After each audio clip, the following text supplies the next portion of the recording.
Hi hello అండి, welcome back to my channel. ఈరోజు అయితే డ్రై ఫ్రూట్స్తో లడ్డూలే కాదు కారపొళ్ళు చట్నీలు కూడా చేసుకోవచ్చు. ఈరోజు మనం పుచ్చగింజలతోని సన్ఫ్లవర్ సీడ్స్తోని మనం అయితే చట్నీ చేస్తున్నాము. చాలా సింపుల్గా ప్రాసెస్ ఏంటో చూసేద్దామా. దోశ ఇడ్లీ దేనికైనా సరే ఈ చట్నీ సూపర్ టేస్టీగా ఉంటుంది. చట్నీకి కావాల్సినవి పచ్చిమిర్చి, ఒక tomato, pumpkin seeds, sunflower seeds, నువ్వులు, వెల్లుల్లి, కొంచెం జీలకర్ర, కొంచెం ధనియాలు, శనగపప్పు, మినపప్పు ఇవన్నీ ఫ్రై చేసుకోవాలి. చట్నీకి కావాల్సినవి ఇవే.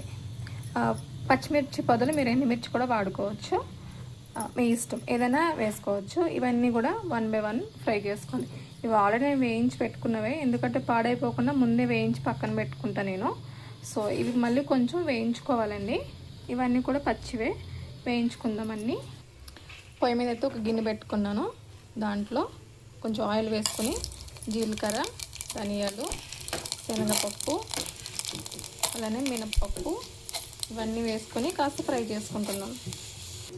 వీటితో లడ్డూనే కాదండి, కారపొళ్ళు చేసుకోవచ్చు, పచ్చళ్ళు కూడా చేసుకోవచ్చు. చట్నీ అయితే చాలా అంటే చాలా బాగుంటుంది. ఒకసారి ట్రై చేయండి మీరు కూడా.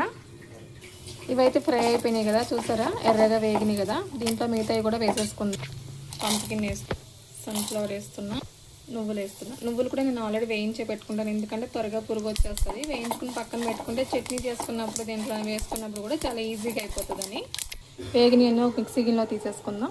టమాటా, పచ్చిమిర్చి కూడా వేయించి ఇందులో వేసుకున్నాను. అలానే దీంట్లోకి కాస్త చింతపండు బదులు నేను కొంచెం మామిడికాయ ముక్కలు వేస్తున్నాను. కొంచెం డిఫరెంట్గా బాగుంటుంది. ఎక్కువ కాదు, చిన్న ముక్క, ఒక 2-3 ముక్కలు వేస్తున్నా. ఇప్పుడు దీన్ని మెత్తగా గ్రైండ్ చేసేసుకుందాం. చట్నీ గ్రైండ్ చేయడం అయిపోయింది. తాలింపు వేసుకుందాం. జీలకర్ర, ఆవాలు, కరివేపాకు తాలింపు వేసుకున్నాను. కొంచెం ఇంగు వేసుకున్నాను. అంతే, నేను చాలా సింపుల్గా డ్రై ఫ్రూట్స్ చట్నీ అయితే రెడీ అయిపోయింది.